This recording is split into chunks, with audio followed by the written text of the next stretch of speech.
Good morning students. Alternating current के chapter में पिछले टर्न पर हम लोगों ने पढ़ा था एसी सर्किट्स, और उसमें पढ़ा था हम लोगों ने कि जब परिपथ में केवल प्रेरकत्व L है। आज हम लोग इसको आगे शुरू करेंगे और शुरुआत करते हैं कि जब परिपथ में केवल धारिता C है, यानी प्योरली कैपेसिटिव सर्किट, यानी इसमें अगर कोई संधारित्र लगा है तो यह परिपथ किस तरह से व्यवहार करेगा। तो आइए इसको देखते हैं। तो माना सी धारिता के संधारित्र की प्लेटों के बीच लगाया गया प्रत्यावर्ती वोल्टेज, यहाँ पे सर्किट देख ले सकते हैं आप। यहाँ पे एक एसी वोल्टेज लगाया गया है V = V0 sin omega T, और इससे एक संधारित्र को लगाया गया है जिसकी धारिता C है। तो इसके प्लेटों के बीच जो वोल्टेज है वह क्या लगाया गया है, V = V0 sin omega T. यह मान लिया समीकरण नंबर 1 है। अब माना किसी क्षण संधारित्र पर आवेश Q तथा परिपथ में धारा I है, तो संधारित्र की प्लेटों के बीच तात्कालिक वोल्टेज V = क्या हो जाएगा, Q/C, यहाँ आवेश Q है और धारिता C है। अब समीकरण 1 को जब हम उपयोग करेंगे V = V0 sin omega T, तो यहाँ पे Q/C को हम लिखेंगे V0 sin ओमेगा टी, यह इसके इक्वल हो जाएगा। इस तरह से आवेश Q को हम लिख सकते हैं CV0 sin ओमेगा टी। चूँकि जब हम आवेश को डिफ्रेंशिएट करते हैं या आवेशों के प्रवाह के समय दर को निकालते हैं तो वह विद्युत धारा होती है। तो I = हो जाएगा dQ/dt, यानी इस समीकरण को हम t के सापेक्ष डिफ्रेंशिएट करेंगे तो हम लिखेंगे d/dt, और Q का मान यहाँ पे देख सकते हैं CV0 sin ओमेगा टी। इसको रख दिया। अब CV0 बाहर हो गया। जब साइन ओमेगा टी को डिफ्रेंशिएट करेंगे तो साइन ओमेगा टी का हो जाएगा कॉस ओमेगा टी, और ओमेगा टी का डिफ्रेंशिएशन ओमेगा। तो इस तरह से हमको मिलेगा I = CV0 omega cos omega T. ठीक, अब CV0 ओमेगा को हम ऐसे ही लिखेंगे और कॉस ओमेगा टी को लिख सकते हैं साइन ओमेगा टी प्लस π/2। क्योंकि sine 90 plus theta cos theta होता है तो हम उसका उपयोग करेंगे, तो साइन ओमेगा टी प्लस π/2। और यहाँ पे देख सकते हैं कि V0 को हम डिवाइड कर सकते हैं या भाग दे सकते हैं 1/ωc, यानी ओमेगा सी को हम नीचे ले आते हैं 1/ωc के रूप में। तो इस तरह से यह समीकरण बन गया I = V0/1/ωc sin omega T plus π/2। चूँकि साइन ओमेगा टी प्लस π/2 का मैक्सिमम वैल्यू या महत्तम मान 1 है, अतः V0/1/ωc का शिखर मान यानी पीक वैल्यू धारा I0 है, यानी इसको हम धारा I0 लिख सकते हैं। तो इसको हम लिखेंगे I = I0 sin omega T plus π/2। यह समीकरण नंबर 2 हो गया। अब आप 1 और 2 की तुलना कर सकते हैं। यहाँ पे देखिए, एक समीकरण V = V0 sin omega T और 2 है I = I0 sin omega T plus π/2। तो इसमें फाई की वैल्यू हम देखते हैं कि यह π/2 ज़्यादा आई, यानी केवल धारिता वाले प्रत्यावर्ती परिपथ में धारा I वोल्टेज V से कला में π/2 अथवा 90 डिग्री अग्रगामी होता है, यानी करंट इसमें आगे चलेगा। इसका अर्थ है कि जब वोल्टेज शून्य होता है तो धारा महत्तम होती है, तथा इसका विलोम मतलब इसका उल्टा होगा, यानी कि जब धारा वोल्टेज मैक्सिमम होगा तो धारा शून्य होगी। यहाँ पे इसका ग्राफ बनाया गया है। यहाँ पे आप देख सकते हैं यह वोल्टेज है जो डार्क लाइन से है और डॉटेड लाइन से है I है। तो जब वोल्टेज शून्य है तब देखिए यहाँ पे I0 मैक्सिमम दिखा रहा है। ठीक है, इस तरह से यहाँ पे देखिए करंट 0 है तो यहाँ पे वोल्टेज मैक्सिमम दिखाया गया है, और यहाँ पे इस तरह से ओमेगा टी से π/2 आगे की तरफ I0 को दिखाया गया है। फेजर डायग्राम ये है, यानी ये V0 इसकी मैक्सिमम वैल्यू है वोल्टेज की और I0 मैक्सिमम वैल्यू है करंट की।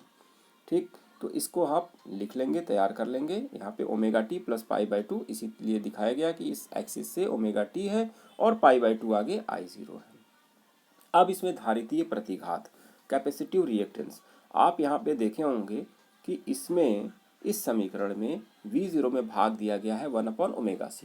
तो जैसे हम लोग करंट प्राप्त करने के लिए I = V/R उपयोग करते हैं ओम के नियम से, उसी प्रकार यह यहाँ पे प्रतिरोध का कार्य करेगा, लेकिन इसको हम प्रतिरोध नहीं कहेंगे, इसको हम धारितीय प्रतिघात कहेंगे।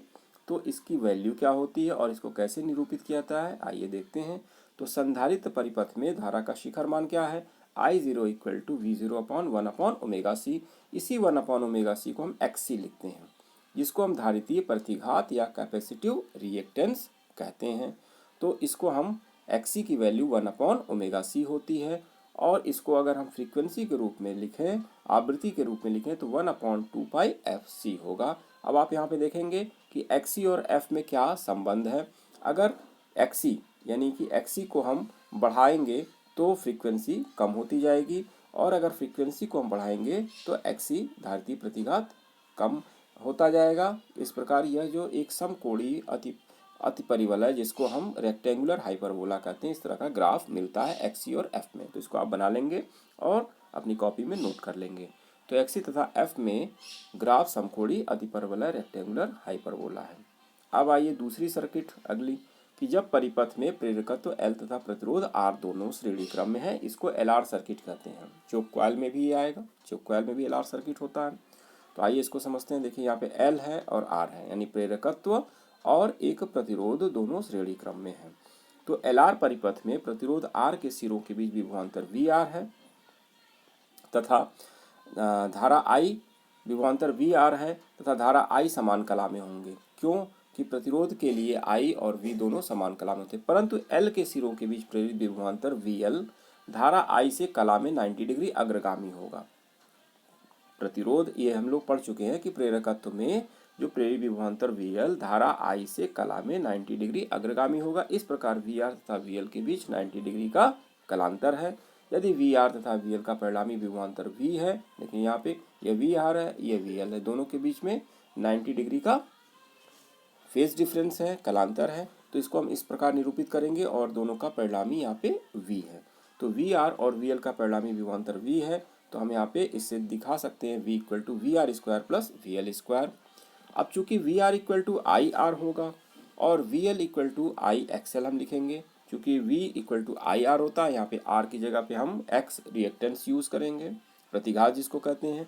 तो हम वी एल को लिखेंगे आई एक्सएल और वी आर को लिखेंगे आई आर। अब यहाँ पे रख देंगे इसको, तो वी आर स्क्वायर क्या हो जाएगा आई स्क्वायर आर स्क्वायर, और वी एल स्क्वायर क्या हो जाएगा I square XL square. I square common ले लेंगे तो R square plus XL square bracket के अंदर में होगा, और आई से यहाँ पे भाग दे के स्क्वायर रूट ले लेंगे, तो v upon I equal to हो जाएगा under root R square plus XL square. अब यही R square plus XL square परिपथ की प्रतिबाधा, अभी तक हम लोग प्रतिघात पढ़ रहे थे, अब इसको हम प्रतिबाधा कहेंगे जिसमें एक से ज़्यादा कंपोनेंट होंगे। तो इसको हम इम्पीडेंस कहते हैं तथा जेड से प्रदर्शित करते हैं, यानी अब ये जेड हो गया। तो Z is equal to under root R square plus XL square हो गया, जहाँ XL equal to omega L और जेड का मान under root R square plus omega L square. तो प्रतिबाधा जेड को हम ओम में व्यक्त करते हैं, क्योंकि यह बिल्कुल प्रतिरोध की तरह से व्यवहार करता है। प्रतिबाधा के व्युत्क्रम को प्रत्यावर्ती परिपथ की प्रवेश्यता या एडमिटेंस कहते हैं तथा इसका मात्रक ओम पर ओम होता है और या महो होता है या सीमेन कहलाता है। तो इसको याद रखेंगे कि प्रतिबाधा के व्युत्क्रम को प्रवेश्यता या एडमिटेंस कहते हैं। अब एलआर परिपथ में धारा आई तथा वी के बीच कलांतर फाई, यहाँ पे आप देखिए टेन फाई क्या हो जाएगा V L upon V R हो जाएगा लंब बटा आधार। तो V L upon V R, यह इसके बीच में हम कोण निकालेंगे, यानी कि कलांतर निकालेंगे टेन फाई। तो टेन फाई हो जाएगा V L upon V R, V L का मान आई एक्सएल है, वी आर का मान आई आर है, आई आई कट जाएगा तो बचेगा एक्सएल अपॉन आर। एक्सएल क्या है ओमेगा एल है, तो टेन फाई का मान ओमेगा एल अपॉन आर के रूप में हम लिख सकते हैं। अब अगली सर्किट है सी आर सर्किट।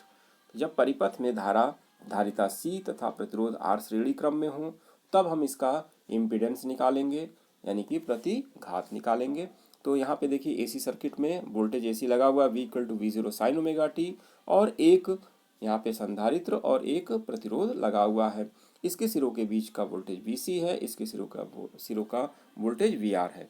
अब इसमें भी हम चूंकि दोनों के बीच में 90 अंश का कलांतर होता है, तो फिर हम वही काम करेंगे जो पिछले हम लोग सर्किट में किए थे।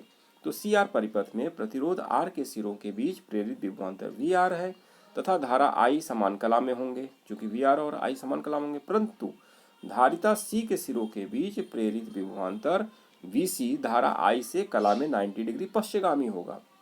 इसमें धारा आई आगे चलता है, तो वी सी क्या होगा इससे 90 डिग्री पश्चिगामी होगा। यदि वी आर तथा वी सी का परिणामी विभवांतर वी है, यहाँ पे आप देख सकते हैं वी सी इसमें पश्चिगामी होगा इससे, यानी कि धारा आई 90 डिग्री आगे होगी। अभी पिछले उस पर हम लोग टॉपिक में पढ़े हैं। तो यदि वी आर तथा वी सी का परिणामी विभवांतर वी है तो V square equal to V R square plus V C square. अब V R square equal to I R रखेंगे हम तो आई स्क्वायर आर स्क्वायर हो जाएगा, और वी सी स्क्वायर का मान रखेंगे तो I square X C square होगा। आई स्क्वायर कॉमन लेंगे तो R square plus X C square हो जाएगा। फिर पुनः हम लोग यहाँ पे V square upon I square रखेंगे और स्क्वायर रूट लेंगे तो हमको मिलेगा V upon I equal to under root R square plus X C square. Under root R square plus X C square परिपथ का प्रभावी प्रतिरोध है। इसे परिपथ की प्रतिबाधा या हम लोग इम्पिडेंस कहते हैं। इस प्रकार सी आर परिपथ में प्रतिबाधा क्या होगी, under root R square plus X C square. X C हो जाएगा 1 अपॉन ओमेगा सी और जेड हो जाएगा under root R square plus X C का मान रखेंगे 1 upon omega C whole square. और इसमें भी कलांतर हम निकालेंगे तो कलांतर अगर यहाँ पे फाई है तो हम टेन फाई इक्वल टू लिखेंगे V C upon V R. यहाँ पे आप चित्र से देख सकते हैं V C upon V R लिखेंगे हम यहाँ पे। Tan phi is equal to यह वी सी हो गया और यह वी आर हो गया। तो इस समय लंब बटा आधार यहाँ पर भी लिखेंगे तो V C upon V R, इसका मान I X C upon I R. I और आई कैंसिल हो जाएगा, हमको मिलेगा X C upon R. X C का मान रखेंगे 1 अपॉन ओमेगा सी, तो यहाँ पे 1 अपॉन ओमेगा सी आर के रूप में हमको टेन फाई मिलेगा। तो इसकी वैल्यू रख के हम यहाँ पे कोण का मान निकाल सकते हैं। तो आज यहीं तक हम लोग डिस्कस करेंगे। नेक्स्ट टर्म पर हम लोग एलसीआर सर्किट और इसमें पावर पढ़ेंगे। इसको आप लोग अपनी कॉपी में नोट कर लें और इसका एक बार पुनः अभ्यास कर लें। धन्यवाद।